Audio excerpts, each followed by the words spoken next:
We're interviewing Charles McPherson today for the Hamilton College Jazz Archive. Great saxophonist and composer, and I'm very pleased to have you here. Well, thank you. You're a fellow I've listened to over the years myself, Oh, thank you. along with Cannonball and Charlie Parker, and you were on my playlist. Oh, well, I'm in good company. Yes, so it's a pleasure. I wanted to actually listen to something here. If I got this. Yeah,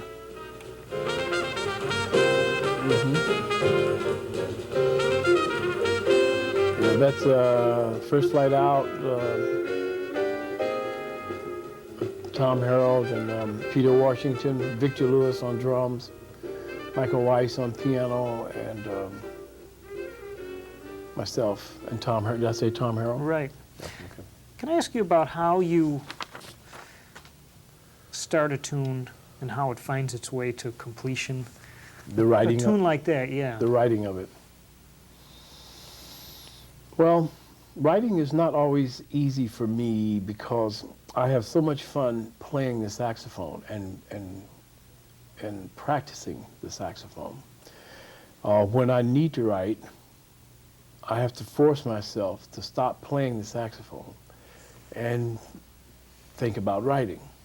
And it's like, for me, like writing a letter, which doesn't come easy for me, until I just keep persevering, and then it happens. So writing music for me is pretty much the same way. I will labor over a tune over 4 or 5 bars for a couple days or something, and it seems to it's like pulling teeth.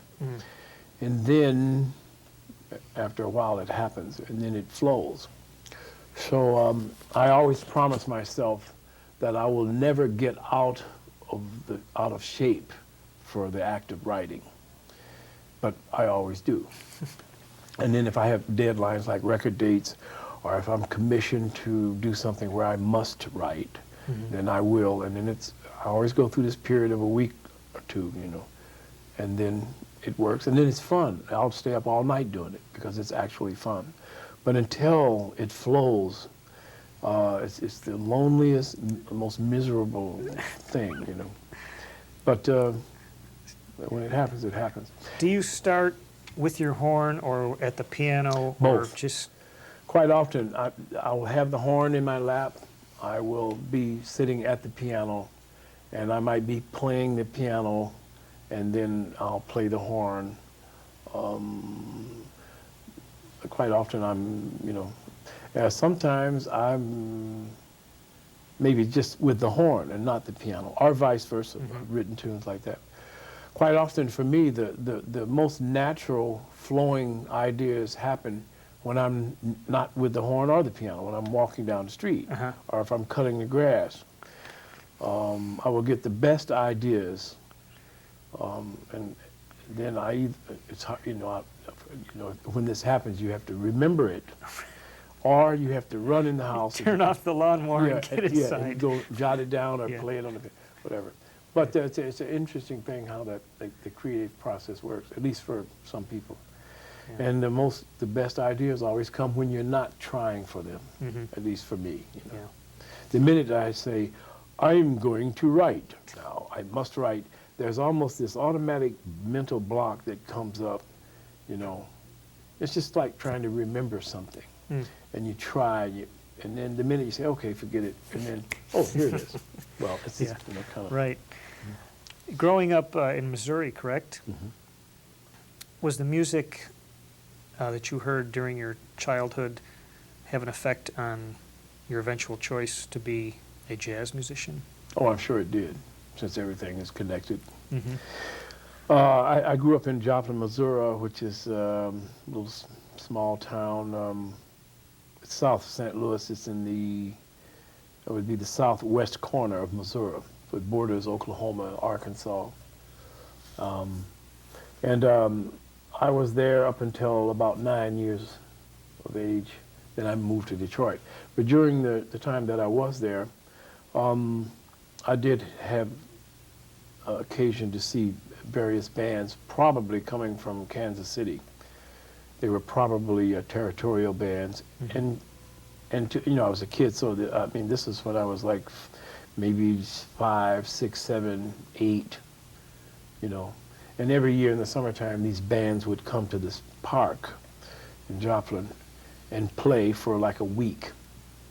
And I was quite impressed with, with the band, with the music, and with, the way the horns look, just the physicalities of the nice gold shiny horns.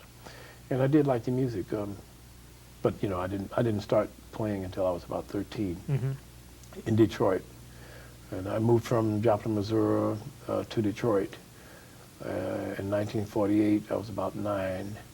And then in junior high school, or intermediate school, I started playing music. Did you come from a big family, or? No, I'm an only child.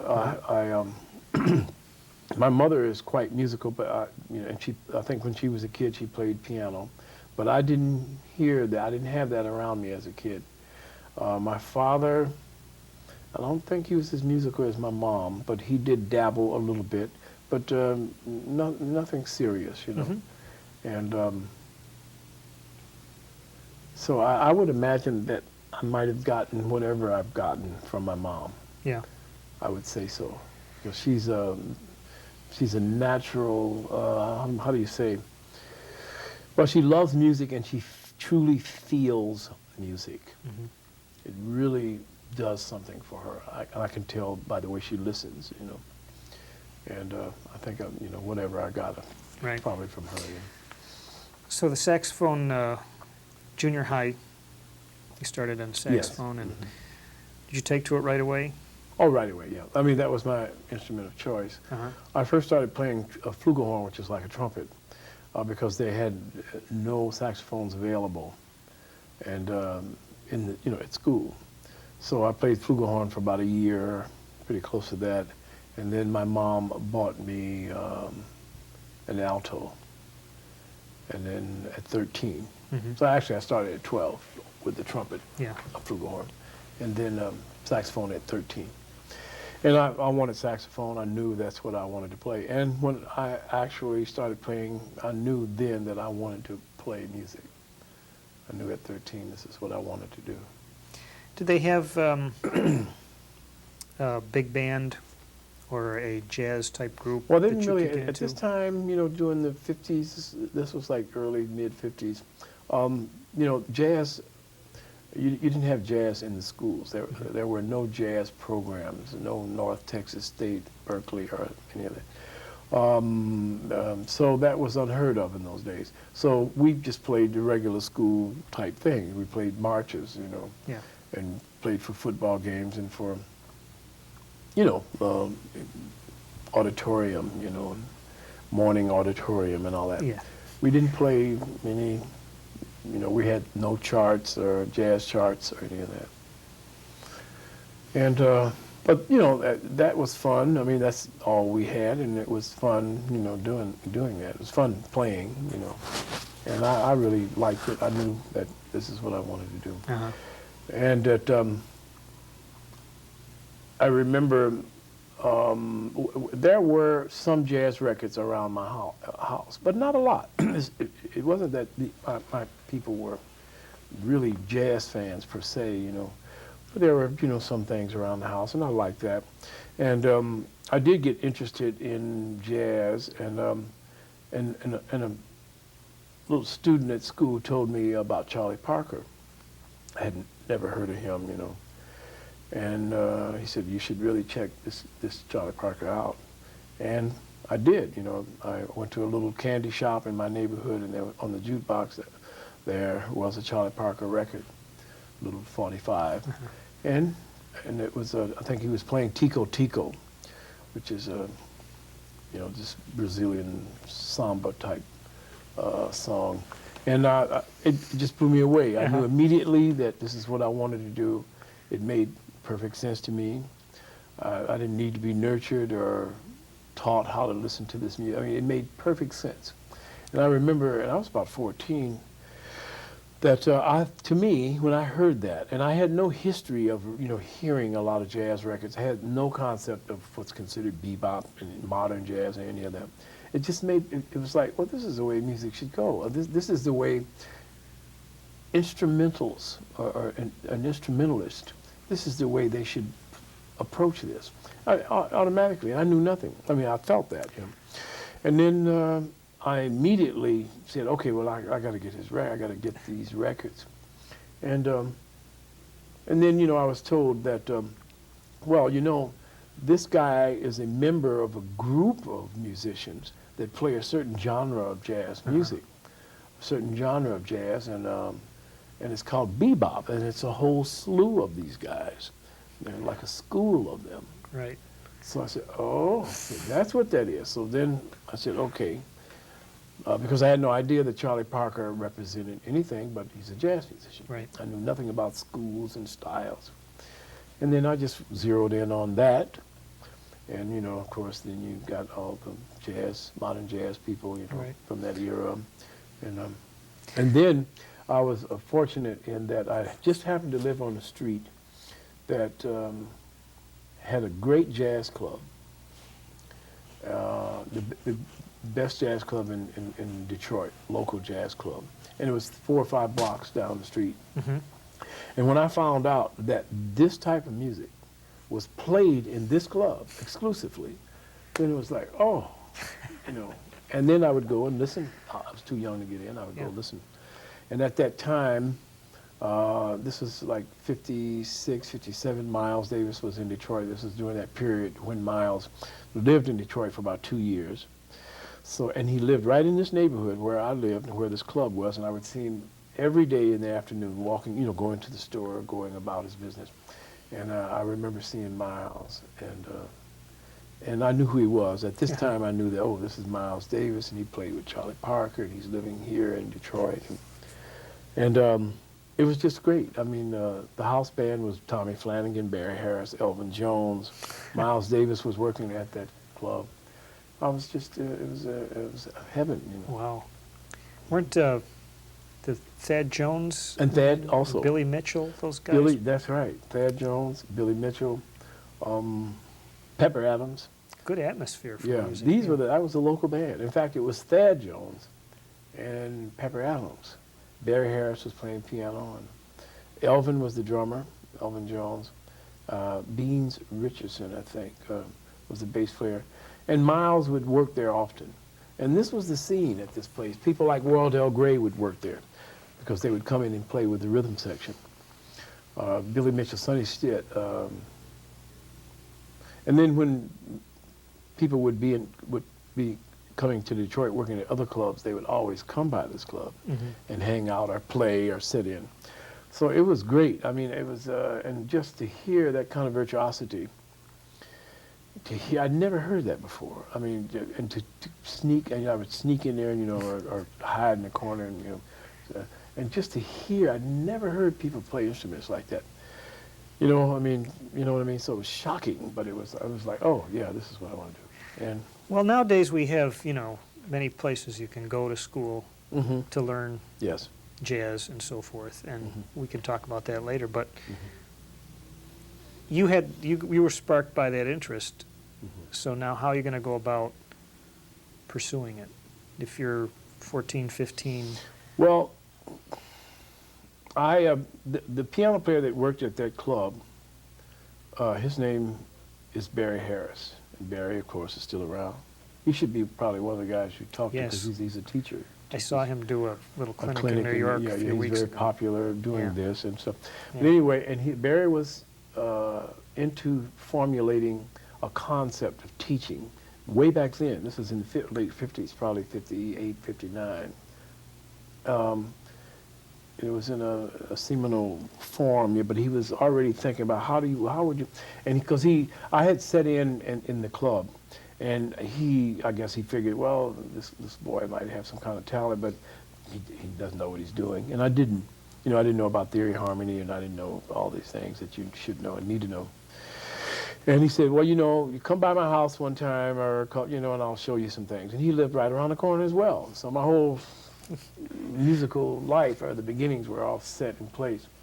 And I started coming over to his house, and he showed me about scales and chords and how they function and why they are what they are and how they work and all that. And that was the beginning. And then I started studying. I studied privately for a while, for about 6 months, from a good saxophone teacher. So I had a good saxophone teacher that he wasn't teaching jazz, he was teaching saxophone. Barry Harris was the jazz guy, so I was getting that. And I realized that in order to play with that kind of virtuosity, you have to, really get into some studying for that. And so I did, and I got real serious about music then. I mean, I started being more serious in school, in the band class. It was like, okay, this is serious. And then that was it. I knew I wanted to do it, and I went about finding out. I had the good teacher, Barry Harris, so I studied with this real good saxophone teacher for a while. And then I studied with Barry for 4 or 5 years. Ah. Were your parents supportive of Well, this my mom interest? was, yeah. They were. My mom and father divorced when I was 6 years old or so. But my mother was supportive. She did not really think that music was a great profession, because she thought, well, you should do this as a hobby. Or, this is the livelihood is too precarious. It's not reliable, And she's right. She was right, But nevertheless, I wanted to do it, and I did it. Yeah. And Didn't have a choice if you. well, I If your wanted to do interest it. was And there. then plus, what does a kid know about, Yeah. Right. But I wanted to do it, and so I just did what I was supposed to do. Uh-huh. And I learned, in those days, we did not have the schools and curriculums, that kind of thing. So you learn from people like Barry Harris, or, you learn from the streets, you learn from the world of music. You get records and copy them and transcribe and listen to records and trial and error, and then you'd find, by Jove, you'd finally get it. Hopefully. You had the name Lonnie Hillier Yeah. comes up. Yeah, Lonnie lived right on my street. He's about almost a year younger. He died in 1985. Very, very talented. Very, he's one of these guys that you always read about. You always read about this prototype, talented person, died young. No one knew who in the heck he was. I mean, there are, of course, some musicians know, but he never got any recognition. He never was involved in any real, say, visible records. He did make, I think, a record with Yusuf Lateef. He might have been involved with James Moody on a record or something like that. But he never, he's kind of a tragic figure. He never just got his just due, and he wasn't around long enough, and then he just, it's kind of sad. But anyway, he was my best friend. Very talented, very, very talented. And he just died, in 1985. Young man, he's about 45. Yeah. It's just one of those things, Well, did you But eventually? we went to New York together and Okay, I was started gonna working say. with Mingus, yeah. Uh-huh. Yeah, we worked, this was around 1959 or 60. And there used to be a little coffee shop in the village called the Cafe Wa.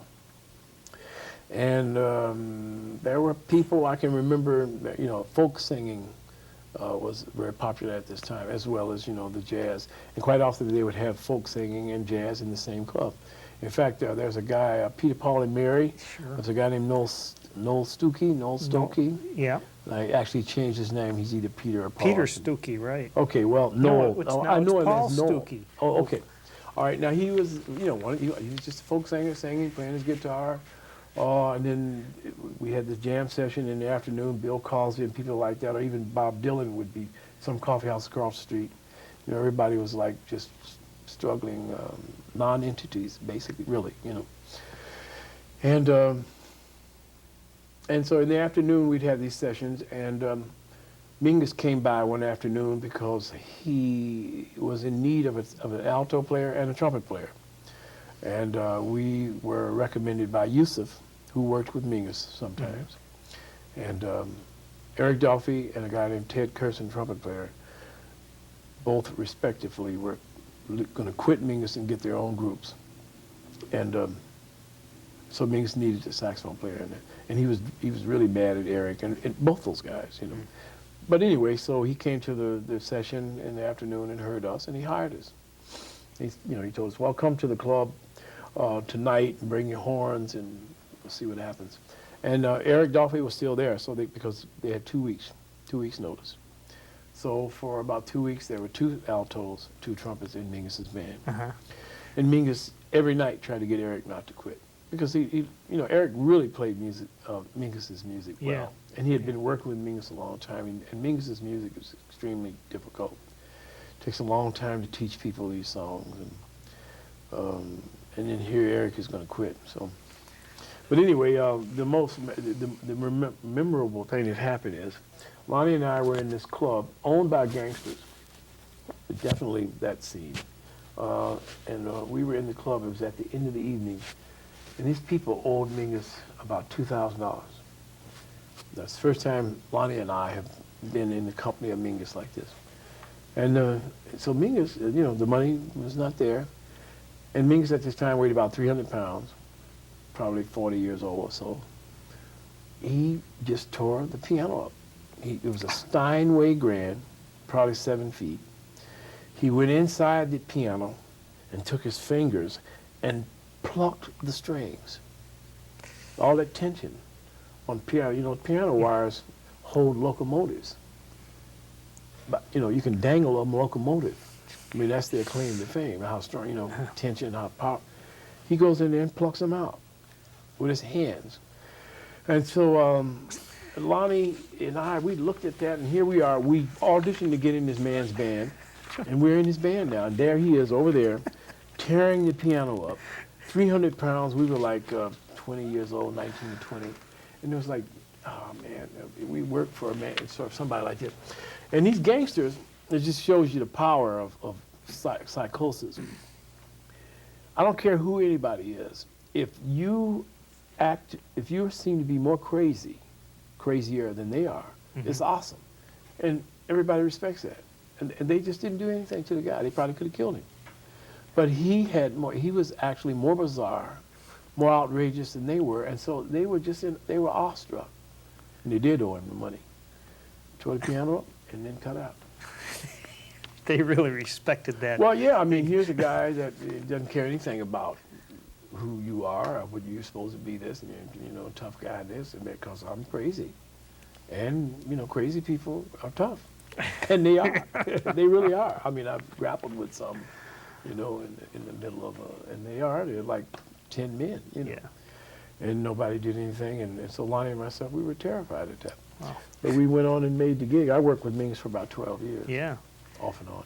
And when you said that his music was difficult, well, not only to play, but to interpret. to interpret. Yeah. And did he write things out? He wrote things out, and some things he didn't write out. It didn't make any difference. To write it out and look at it was as hard Oh. as it would be trying to play it without the music. I mean, take your pick. Must have been a lot of tension. I mean, Yeah, it was. It was an extremely hard gig, and the Mingus was never satisfied. He was a real taskmaster, and he was not a man easily satisfied. I don't think he was comfortable being satisfied. Oh. I think he was comfortable being on edge, and I mean, that was comfort for him. In fact, when I can remember when everything was going really well, music was great, people in the clubs were quiet. He didn't have an arena to vent something. And he would look like some little lost kid, everything is fine, nothing to say. And he would almost pray for some poor soul out there from Cleveland to talk or drop a drink so that he could, do his Mingusisms, which worked great because it would be in the paper. The next day would be a line around the block getting in the club because Mingus, took his bass and, broke it, or threw it up in the air. I mean, he was good theater. Yeah. But his music was good too, so I mean, I learned a lot from him musically and just, in general. Stanley Crouch related to, I guess it was the Monterey Jazz Festival or something. He was talking about 64. a thing with Mingus and how you and it was only he ended up firing most of the band except you and a couple other players. And, but Yeah. this was not that uncommon with No, him, that was huh? all part of it. No, I mean, Mingus fired himself. He would get mad at the musicians because they weren't playing his music right or whatever, and he would fire everybody, the whole band, including him. He would just tell the club owner, you know, this is not right. We're not playing. These guys are not right. I'm not right. We're not. Of course, the next night, we're playing again. Yeah. And didn't you? There was a film about him that you were in too, wasn't there? Well, there was some kind of documentary Yeah. about Mingus being evicted. Yeah. And that was part of the film. And maybe the film was about other things too. Yeah. But that was an interesting thing. I think I was working with Mingus at that time. It was a big deal. I mean, turn on the 6 o'clock news in New York, and there's Mingus. 6 o'clock news in Yeah. New York City, being evicted. And it's a big deal. I mean, Yeah. everybody's there, Yeah. and Mingus is it was really something. But he was good at that. He was the guy was besides a great musician and a bass player, he also had a flair for doing. I don't know. It's controversy, and he could make that work, and it does work, And it wasn't. I mean, he was actually being himself. All he had to do was be himself, and this would be that. Oh, excuse me. Yep. Oh man. Anyway, so that worked for him. Yeah. Did his compositions and playing on them force you to really expand your way of thinking about playing over changes and? Oh yeah. Yeah. Yeah.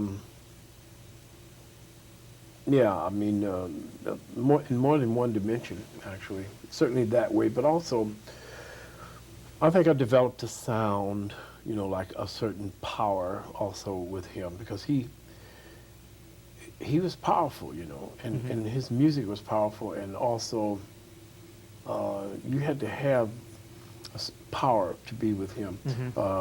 Not just power in terms of audibility, which you definitely needed that, but another, different, all the different manifestations of power. Yeah. So, my professional teeth were really cut with that group, Yeah. And he was hard because he was very hard to please. So, you were constantly trying to do that for him, Well, you've been associated with the Charlie Parker School, but a lot of the things I've read it too makes the point that you eventually found your own sound. Was there a point where you felt that you had found your own sound? Oh yeah. When it's not like I guess I self-produced a CD around 1990. It was live at a club here in San Diego, and when just in listening to it one day, it dawned on me that that really. You can hear. This is definitely it's a bird-influenced style and approach, but this really doesn't sound like Charlie Parker. This is really, it's just another kind of, it's a deviation. It's off to the side a bit, and it really doesn't sound like Charlie Parker. It has overtones of that. Yeah. And on a conscious level, it sort of dawned on me, then. And but I've never tried to copy Charlie Parker. He was definitely my main influence. I've always just tried to go my way and to what according to what I thought was aesthetically and musically the right way for me. And I never worried about that, even though people would write or critics would always say something or but it didn't bother me, just, whether they could hear that or not. I didn't deliberately necessarily try not to sound like Charlie Parker, but I didn't really try to sound like him. Yeah. I think there was, just this influence. I'm a saxophone player, alto player, playing this, so-called modern music, and I play alto, so I mean there's going to be some similarity. Right. Really, I mean, alto players sort of get the bad rap in a sense, in terms of being compared with Charlie Parker, because, and that's mainly because you're playing the same instrument.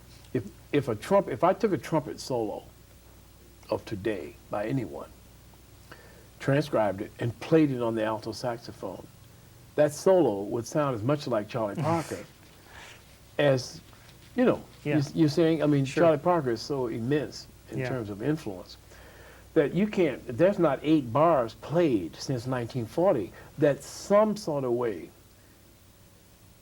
that's totally divorced from Charlie Parker. You Yeah. can't, that's how powerful he was.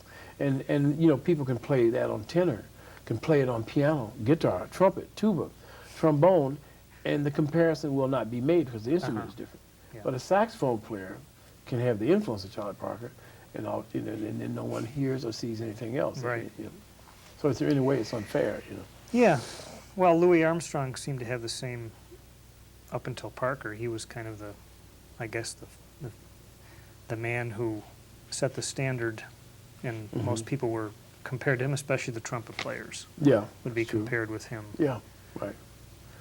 And you know, the differences that manifests itself in a particular person has to be heard in the public consciousness long enough for the difference to be solidified in other people's minds.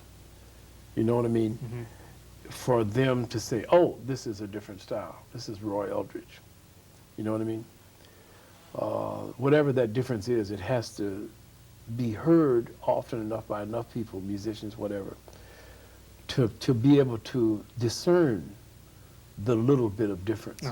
Because no two people are exactly alike. And the differences have to be discerned. Once they're discerned by enough people, industry people, other musicians, critics, writers, if whomever is visible enough or heard enough for the people to know the difference between this and say Charlie Parker, that Louis Armstrong, then that difference is no longer like this anymore. It's like this because it's known. You see what I mean? Yeah. And that's what happened to some people, you know. You know, if a Martian came down to Earth and listened to, say, Dizzy Gillespie, and say, listen to Pete Condoli, to him, it would be like, well, it sound the same. Yeah. You know what I'm saying? Right. But not to us, because if you know Pete, you know that his style is kind of sound is sort of like that, and Dizzy is this, and bam. But to a Martian, it's like, well, it's the same one. Yeah. You know, what's the difference? And this little bit of difference only becomes bigger when you have you've isolated that difference in the, you know. Can I ask you about the film Bird? How that came about? Yeah. You played some of the on the soundtrack. Right. How did you have to audition for that? Or were you just Not really. You Clint- know, the musical director for Clint Eastwood is, oh goodness, Lenny Niehaus, yes. And I think Lenny probably was familiar with me. He's an alto player, you know. And somebody recommended me, and Lenny got in touch with me, and I sent him a tape or something, and he liked it, and that was it. Yeah. And so that was interesting to do. I wasn't involved in any visual part of the film, so it was just the soundtrack. And you'd go in and record the tunes, and then the fellow that played him had to match up to. Yeah, or he try had the to. best, pantomime. A lot of things they were able to retrieve and use from Charlie Parker. Or some things they were not able to do either because of the technology of it, or because of contractual situations or money or whatever. And in those instances, I was involved. And then there were incidental scenes during the movie where certain background things needed to be, and of course Bird's not there, and there's no music, Right. where they didn't use him for things like that. There was one scene in the movie involving Charlie Parker riding in Hollywood, Beverly Hills with this woman, and she was showing him all of the houses of famous people, you know. All right. You know, here's Humphrey Bogart's mansion, and then they rode farther, and then here's Melvin Douglas's or whatever. And this is supposedly true. And Bird really expressed really no heck of an interest, you know, other than, oh yeah, really great, wonderful house, you know, whatever. Until she got to Igor Stravinsky's house. And of course, this impressed him. He wanted to get out. According to her, he did get out of the car and just went up to this huge, massive gate and just kind of stared at the house. I mean, because he had respect for Igor Stravinsky. And Clint Eastwood suggested for this scene that I play a Kansas City style blues, and that would be superimposed on Stravinsky's Firebird Suite. So I thought that, and that was his suggestion. You know, I thought that was a nice arty thing to do, you know. And it worked great because you had Firebird Suite going on and then this Kansas City blues on top of that. Wow. Was there any attempt to figure out, well, what key is his piece? Oh, it didn't make any difference. Yeah, it didn't make any difference. Yeah. In fact, the fact that it was happening, it was just super, it's like Charles Ives, it was just superimposed, didn't make any difference. Yeah. And in fact, the fact that, you know, it worked really well. It was That's very, neat. very interesting. That's quite a Yeah. combination. Yeah, yeah. And so it was interesting just watching how the Hollywood click track stuff works and just the technology and how they Yeah. write music for scenes. And you know, I'd never done that before. You know. Right. Has there been a period of years that were the toughest to make a living as a jazz musician for you and your... Maybe early, after I stopped working with Mingus in 1972, maybe, it became a little rough. Mingus did work a lot, and he was, and it was easier for me because, but when I started working with my own group or being on my own, it was harder. So there was periods, probably in the middle to late I would say late 60s. Mm-hmm. You know, it was a meager. But then things got better, you know. You were still living in New York? Yeah, I lived in New York up until around 1978. Yeah. And then I moved to San Diego. Uh-huh. And the reason I moved because my mom still lives here. And I'm an only child. She was getting on in age, and I thought I should be with her, you know, hang out with her. So I actually came out just with the intentions of staying maybe 6 months or 3 or 4 months. And, you know, like a lot of people, I ended up staying, you know. Yeah. And then I'm married now. I got a little girl, 5 years old. And, Oh, wonderful. And so I'm settled. But I don't work here in San Diego that often. It's not very much happening here, jazz-wise. You have to travel. So I have to travel, which I don't mind at all. Uh-huh. I don't mind doing it. Yeah. And you have an older son who's a drummer? Yeah, I have a son, older son, Chuck, that plays drums. I have another daughter and another son. I have 2 sons, 2 daughters. And Chuck is about 38 years old now, and he works with me a lot. Sometimes he works with Harold Land, Freddie Hubbard, you know. And then I try to keep him working. Yeah. Help get him some connections. Yeah. You've gotten some pretty interesting liner notes from Stanley Crouch. Oh, okay. He certainly has a way with words. I would say so. Yeah. And he says, McPherson never lets us forget the actual greatness of the art he represents. Oh, that's nice. Was there a point, did you always think of jazz, this is a tough question, but No, that's all right. you know, did you always think of jazz as an art form? And if not, Well, I'll tell you Do what. you? When I started playing when I was 13, 14 years old, and I started playing or trying to play jazz. You know, okay, so by the time I was 18 or 19, I don't know if I actually thought of it as being art. I don't know if I even if I thought about art at all. Because I was too busy trying to just learn how to play, just the academics of playing it, and definitions and things to some 18, 19-year-old kid is just like meaningless.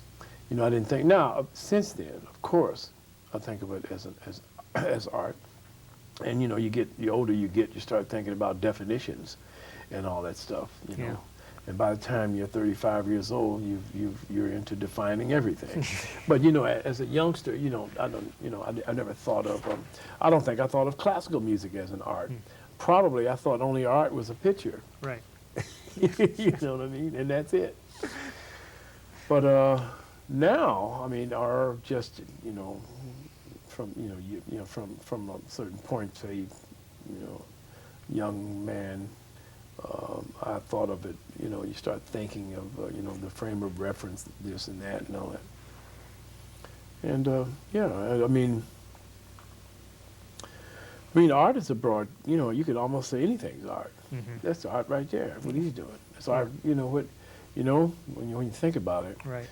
I don't know what art is almost anything that human beings do that actually alters to some degree whatever God or nature does. Everything in nature is already there. There's sounds, there's some kind of music. There's birds singing, there's trees falling, there's wind blowing. Everything has a note. To us, it sounds unorganized, and maybe it is, maybe it isn't. But the minute that it becomes organized, or if we think so, by humans, then it's the beginning of art right there, along with the vanity. Ah. You Yeah.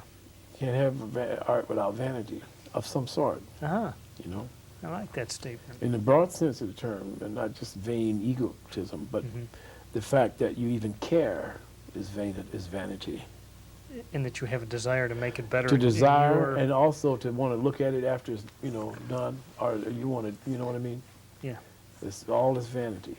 It's vanity. In fact, if you did these things and just said or whatever it is, and then walked away and never want to hear it, never want to see it, you could say it's devoid somewhat of vanity. Right. But it becomes art. I think of black and white photos like art, as opposed to maybe color photos, which I'm being a little bit, but only because black and white is something that man does. It's more of an imprint of a human being or something, Color is something that's already here. It's in nature, you see. So to me, black and white photos are more arty. Oh, it's just my subjective opinion. No, that's true. But there's more of an artness to them or some sort of way. There's a starkness and stuff. So when you look at it like that, certainly in music and writing and painting and all that stuff. Yeah. Isn't it interesting, too, that the vast majority of great jazz photographs you see are in black and white? Oh, yeah. Everything, movies. Would you like to see Maltese Falcon in color? Right. What's the point? Maybe Gandhi in color, but not Casablanca in color. Who needs the color, Wow. The fact that the aesthetic is the fact that it isn't any color. Because then it leaves, all the you know what I'm saying? Yes. So, I think that jazz is a great art when it's, the endeavor certainly is, of course, it's a difficult music. It relies heavily on improvisation, which is very difficult because everybody doesn't do that well. The name of the game is to do that. But because you're dealing with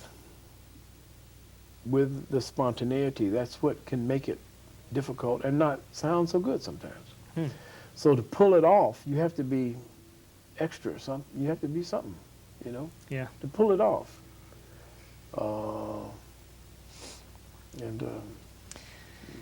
If you play a tune, if you're playing on All the Things You Are,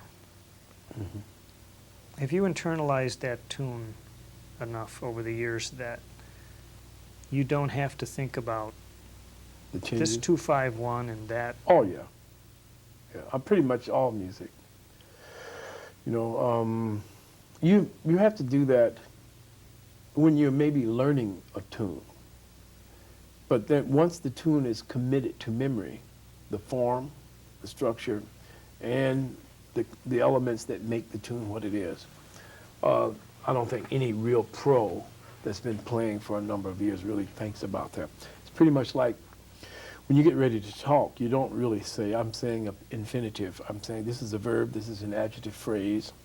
You don't really say that. You just need to say whatever it is you want to say, and then you try to do it. And you do it, you know. So it's pretty much the same way. I like that analogy. Mm-hmm. Do you teach?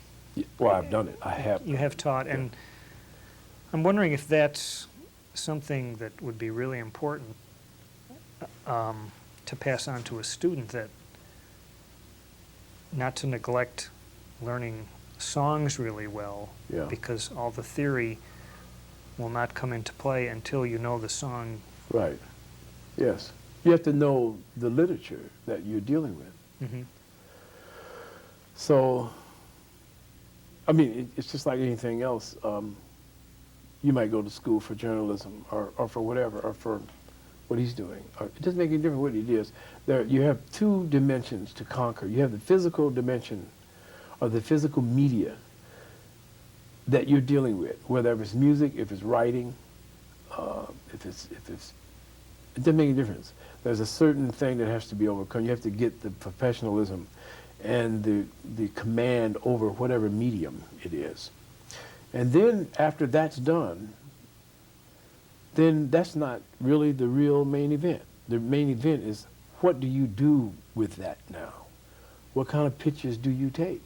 What kind of story? You can go to school and learn how to write, but okay, now after you know the elements of how to write a short story, long story, essay, this and that, all right, you know mechanically what to do, when, where, you know this is supposed to unfold in this manner and climax here and this here. But now, that doesn't mean you're going to be a great writer. Mm-hmm. Just means you know the elements of writing, you know. Yeah. It's the same way with music. You can learn 2-5-1s, chords, and yes, you should learn that, and you will learn it, you know, and you do learn it.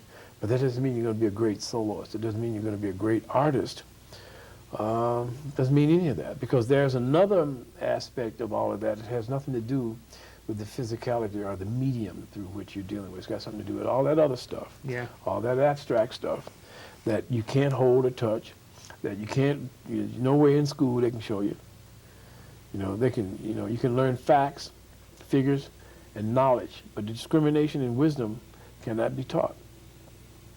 That is something that you come wired with, or if indeed it's a such thing as people maybe learning how to do it by, or that I'm still out on. I don't know if you come wired with it, Yeah. or if indeed something can be, there's some sort of way of learning, or environment and all this stuff. Maybe that has something to do with something. But I know that you can't teach. I don't know if you can teach these things. How to write a great story, how to Right. play a great solo, how to write great music. That's something else. Yeah. And that's something that you deal as an artist. This is what you're dealing with after you get past academia and all of that stuff. Then it's like how to get the best out of yourself when you want to, all the time, and how to have a certain, to maintain a certain level of whatever it is. Yeah. Well spoken. Yeah. It's the whole thing. Can we get a shot of you holding Sure. your horn? Mhm. And this, I'm trying to recognize what kind of horn. It's a is it? king. Uh-huh. Most people play a Selmer. This Ah. is the King Super 20. Yeah, Cannonball used to Yeah, play the Cannonball and Bird. king. Yeah. Right. Yeah. And and it's a very nice horn. It's very, very human-like. Very much like the human voice. It's interesting you say that, because when I hear your tone, I like actually the things that will attract me to a player is the tone first. Yeah. And I hear that in your sound. And I noticed when Cannonball switched from King to Selmer, I think that Yeah. I was disappointed. Unbelievable. I mean, I know that, but yeah. I'm surprised that. Well, you said you played saxophone. yeah, but I heard it, and that's what I And used you to, heard the difference. I heard the difference. And that's something, because I did too. Yeah. And so you really do know. Well, Yeah, because that's a subtle thing, but it's not, it is a difference. And I remember there's a CD or record, whatever, where he did play Selma for a while. And it was great. It's still great because he's great. Yeah. And I remember that, oh, this is great, but it was like, but you know, it doesn't have that pop or that warmth either. Yeah. It's something, but it's still great. And the Selma's a great horn, you know, and he sounded great on it.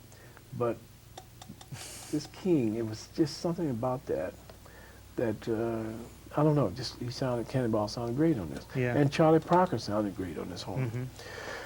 I've heard other people on this horn that don't sound so great. And I hope I'm not one of them. No, you grow into an instrument, and Yeah, but it's a nice.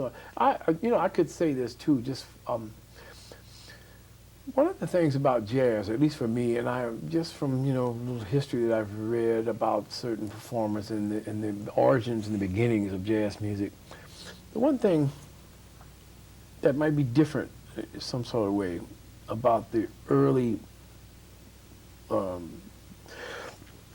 musicians like Buddy Bolden, I mean way back, and is that I think they, either on a conscious level or unconscious, always thought of an instrument as trying to make it sound like the human voice, as opposed to I'm playing the saxophone, so I want it to sound like a saxophone. Now, of course, I want it to sound like a saxophone, but I really want it to be an extension of my voice. The humanity, the human situation with it. And I don't want to commit any errors in like making it sound unsaxophonish. I want it to sound like a saxophone. But I'm really trying to make this sound. Trying to make this horn sound like my voice. I'm bending as much as possible, as opposed to I'm just playing a saxophone. And this is probably why that part of the elements that make jazz what it is, like bending the note, not being literal, but being surrealistic, to a point where you want an impression of the note. And all these little elements that make it what it is probably comes from that thought process. Because the voice bends. When you sing a note, any singer, I don't care who it is, doesn't have to be a jazz singer. They sing the note, but there's a natural tendency to slightly bend the note a bit because it's human. And it's something to do with the right kind of emotionality. It's the right thing to do. Horn, when guys think of a horn as just a mechanical, physical, frozen structure, and they're not thinking humanity, then it tends just to be that. But if you're thinking, I want this to be an extension of my voice, then you are going to bend these notes. You are going to have an impressionistic, because you're not just playing a piece of metal for the sake of it. You're making this be human as much as possible. Maybe that's the art we were talking about. That's certainly part of it, yeah. Definitely, yeah. You have an opinion about where jazz is at in 1998? Well, I don't know if it will ever be a mass media music. Maybe I'm wrong. I do think that it will always be. There will always be jazz. I think it's too much in the public consciousness, the world consciousness.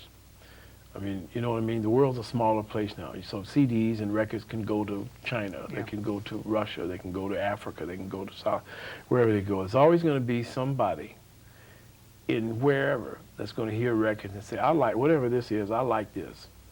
So it will always be. Now, whether it will ever be different or whether it will not be an esoteric, kind of music, I almost think it might always be that. And I don't know if that's good or bad, but, it would be nice if everybody would like it and it became a popular mass. But I don't see how that could be. I don't either. Now, why is that now? What does that mean? I think jazz needs,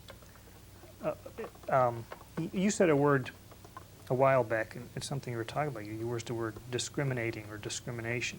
Yeah. It needs a very discriminating listener.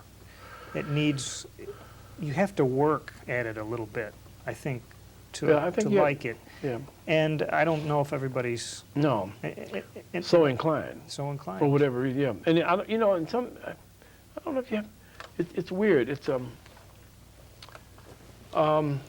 yeah, I'm still out on that. Sometimes I wonder if it just doesn't rub people. You know, everybody's not going to be enamored of it, no matter how they're exposed. You know, some people say, oh, if they exposed it more and you heard it, and, Yeah. and that's probably true to a point. You know what I'm saying? I'm sure that you're going to get more people if they was exposed more, but that's true. But at the same time, I don't know, you know, some people will just not like that. I don't care. That's right. And some people really will, Right. you know. I think you can say that about, you know, Yeah. if more people are exposed to opera, More people would like it, more people would but like it's going to it, be a lot of but people I, that can't hang with it I at all. don't know if you it make that much of a difference. Yeah. Well, this has been a real pleasure for Well, me. thank you so much. And yeah. I'm glad that you were able to come tonight, and Yeah, thank you. I appreciate some of your very insightful thoughts and, Yeah, thank you. and comparisons. So Yeah, thank you. on behalf of Hamilton College,